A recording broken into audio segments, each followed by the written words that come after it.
Thank you for joining me. For my friend, the Holy Spirit, this is Gift Zawadi Love. So today we continue talking about prayer and what prayer is. We saw the last time that prayer is a personal communication with God. And I'm going to continue reading Matthew chapter 6. And I read verse 5. Now we're going to read verse 6. But you, when you pray, enter into your closet, and when you have shut your door, pray to the Father who is in secret. And your Father who sees you doing this in secret will reward you openly. Prayer is a very personal thing. That is the first thing that Jesus taught about prayer. He said, first of all, let me tell you, the reason why I leave you, my disciples, and I go often into the wilderness is because I have to have a personal relationship with my God. I have to know my God for me. You know, other people know other people's gods. Remember we talked about Saul. Saul, when he was being given instruction by God from the prophet Samuel, he would say, I want to go and worship your God, Samuel's God. Saul never made God his God. And that is why it was easy to disobey God. And it didn't feel like it was a big deal. The minute you do not have a personal relationship with God, it will never be a big deal to sin. It will never be a big deal to hurt him. When you love somebody, and I gave you an illustration like me, how I love my husband.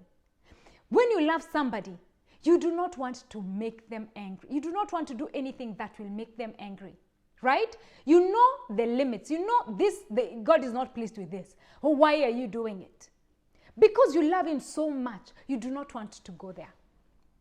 That is the same thing. So, first of all, the first lesson that Jesus is teaching about prayer is that prayer is a personal relationship with God. It's a personal communication with God. It's actually cultivating relationship. It is cultivation of a relationship. When you meet somebody, you talk to them.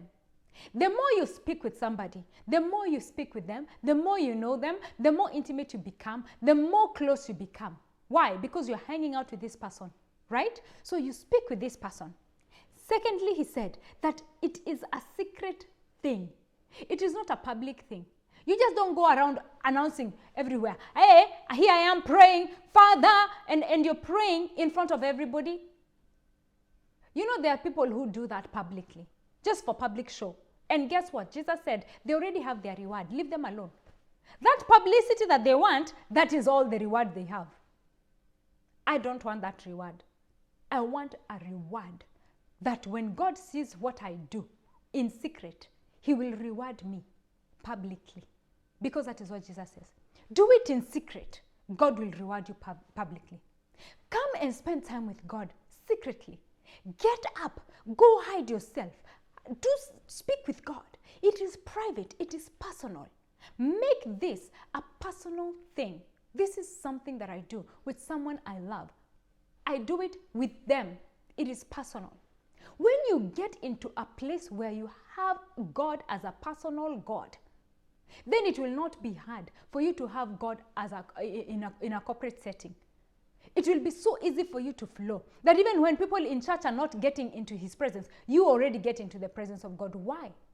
Because you already know him personally and intimately. We're going to continue reading. Verse 7. But when you pray, this is the second lesson. But when you pray, do not use vain repetitions as the heathen do, for they think that they shall be heard for their much speaking. Number 2, Jesus said, you have made it personal. You are in the secret place. Stop repeating yourself. Stop talking too much. God does not answer your prayer just because it had many words. It's not like a composition that you're told, oh, it has to be 2 full scraps. Or it has to be this how many minutes. Who put a time limit on prayer? Who said your prayer has to be a long prayer? Let me tell you, the prayer that I had told you that I had prayed and it was answered instantly with Jesus coming, how long do you think that prayer was? It was a very short, I don't even think I finished 3 minutes with that prayer. But let me tell you, it is not about how long you pray. So stop repeating yourself, thinking that prayer is a repetition of how it is how long. You know, people will come and say, oh, I prayed for an hour. Oh, I prayed for 3 days. Oh, I prayed. It is not the amount of time that you do it. Are you making it private and personal? And are you communicating with God? So stop limiting your prayer time to a specific number. Stop repeating yourself. When you finish talking, stop. Right? In the same thing, whenever somebody comes and talks to you and they start repeating themselves, what will you think? First of all, you'll think, man, there must be something wrong with this person. Maybe they have Alzheimer's or dementia, because didn't you just...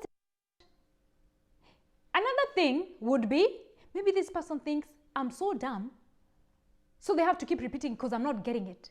Why would they think that?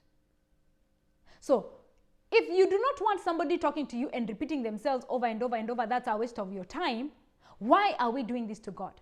Why are we reciting prayers?